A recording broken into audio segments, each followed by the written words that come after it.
involved in politics for about a year now, and the first time I ever spoke politically was here at the Nashua Stakeout. So I was amazed then, but I shouldn't be, of how warmly I was greeted, because although I was a political outsider, I found that our values were the same, and it didn't take long to make friends here. So when I spoke, I met with people who a year ago we didn't know each other, and now I consider friends.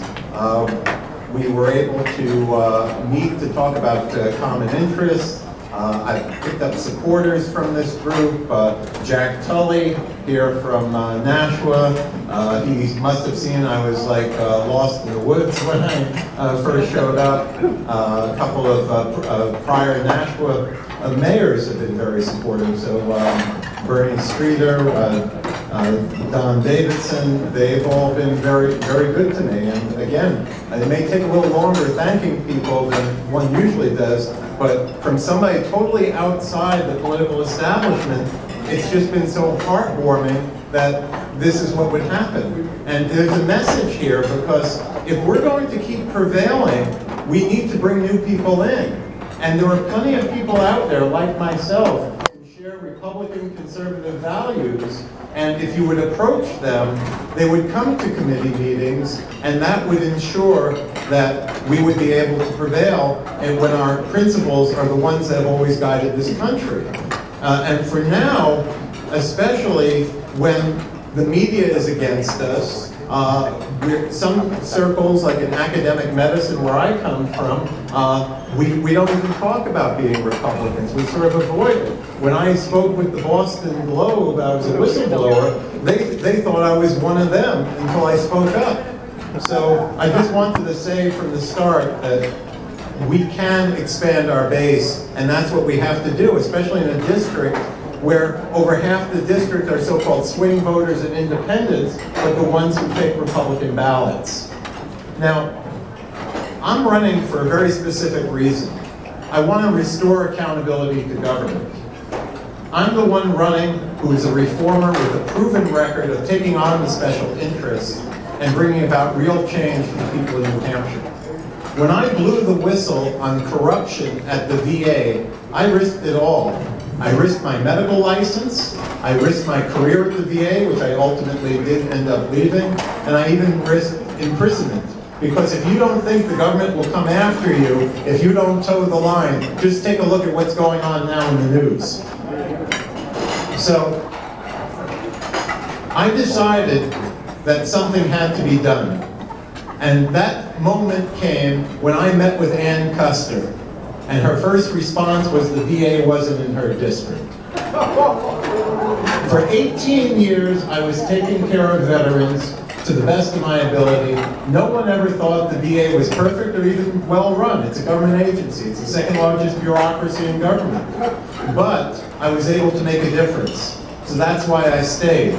But it reached the point under the leadership at the time that cover-ups were taking priority over achieving change, and that's where I got off. So my next step was to meet with Ann Custer. I met with her several times. I went to the Boston Globe, and when the articles finally came out, Ann Custer was on WMUR saying how she'd been working with me for over a year.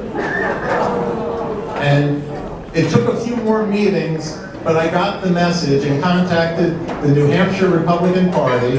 At that time it was Jeannie Forrester. She was as welcoming as the people were here, and I decided that this is something that had to be done, so I decided to run.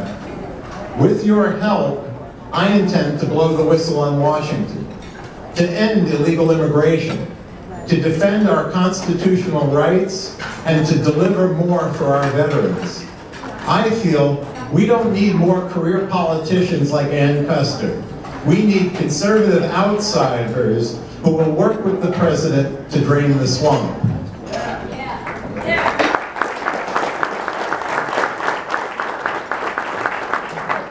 I'm a doctor, I'm not a politician.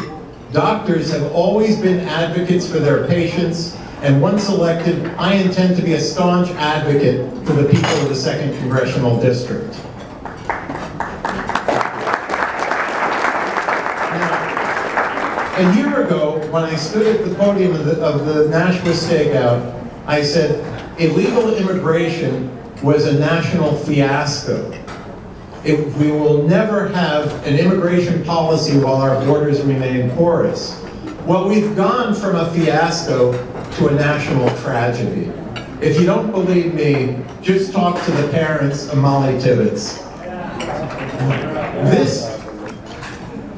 This family, because we thought we were a nation of the rule of law, have lost their loved one. And once I'm elected to Congress, I intend to make it known that our borders will become secure.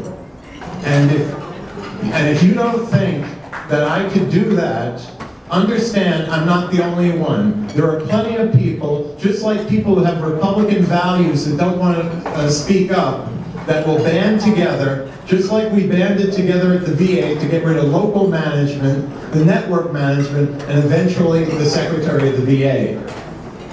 I also intend to support our Second Amendment rights.